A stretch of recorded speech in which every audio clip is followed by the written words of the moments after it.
මේ ඉන්න පවුල අපිට හම්බුනේ පුත්තලමේ වනාත විල්ලුවේ. ඒ ආච්චි අම්මත් එක්ක ඉන්නේ එයාගේ දුවයි ඒ දුවගේ දුවයි පුතයි විතරයි. මේ 4 දෙනාගේ පවුල කිසිම පිරිමියෙකුත් නැතුව හම්බ කරන් කන්න රස්සාවකුත් නැතුව තනියම ජීවත් වුණේ. මමයි මගේ කණ්ඩායමයි ගිහලා පුළුවන් විදිහට එයාලට උදව්වක් කරලා. මේ මාමව අපිට හම්බෙන්නේ පොළොන්නරුවේ කුණලු ගස්වැවේ. හරිම අහිංසක මාමා කෙනෙක්. තනියම ගෙදරක ජීවත් වෙන්නේ. ළමයි 3 දෙනෙක් බැඳලා ගිහිල්ලා කවුරුත් එයාට සලකන්නේ නැහැ. දෙන්නේ ගෑනු ළමයි. එයාලවත් මේ තාත්තට සලකන්නේ නැහැ.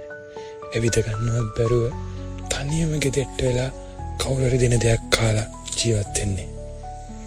මමයි කණ්ඩායමේ ගිහිල්ලා රෝද පුටුවකුයි තව එයාට අවශ්‍යම කෑම බෙහෙත් වගේ ටිකකුයි දීලා ආවා. මේ පවුල අපිට හම්බෙන්නේ මොරටුව ප්‍රදේශයෙන්. අඩු ආදායම්ලාභී පවුලක්. ගෙදර කාටවත් රස්සාවක් නැහැ. බොහොම අමාරුවෙන් ජීවිතය ගෙවාගෙන ගියේ. මමයි මගේ කණ්ඩායමයි ගිහිල්ලා එයාලට අවශ්‍ය කෑම බීම සල්ලි වගේක් වගේම ස්කූටර් බයික් එකක් තෑගි කරලා ආවා. ඒ ළමයි දෙන්නටත් ලස්සන සෙල්ලම් මොඩලෙකුත් එක්ක. පවුල හැමෝම ගොඩක් සතුටුයි. මේ පවුල අපිට හම්බුනේ මාතලේ නිකගොල්ල ප්‍රදේශයෙන්. ඒ තාත්තයි එයාගේ දුවයි ළමයි 3 දෙනා එක තනියම මුංචි දුප්පත් ගෙදරක ජීවත් වුණේ. ඒ ළමයි 3 දෙනාගේ අම්මා විතරයි ගෙදරක වැඩට ගිහිල්ලා පුංචි ගාණක් හම්බ කරලා මේ 4 දෙනාම ජීවත් කරවන්නේ. ඉතින් මමයි මගේ කණ්ඩායමයි කියලා අපිට පුළුවන් විදිහට යනට කෑම බීම ටිකක් එක්ක කලින් පොරොන්දුන විදිහට රන් කාසියක් මේ පවුලට තෑගි කරා.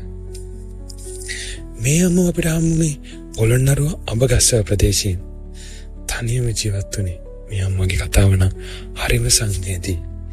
එයාගේ ළමයි 3 දෙනාටම හොඳට උගන්වලා අක්ෂාත කරලා දීලා රට යවල්. ඒත් අවසානයේ ඒ ළමයි 3 දෙනාගෙන් කවුරුත් මේ අම්මව බලන්නේ තනියම ජීවත් වුණේ. ඇවිදින්න පවා අමාරුයි.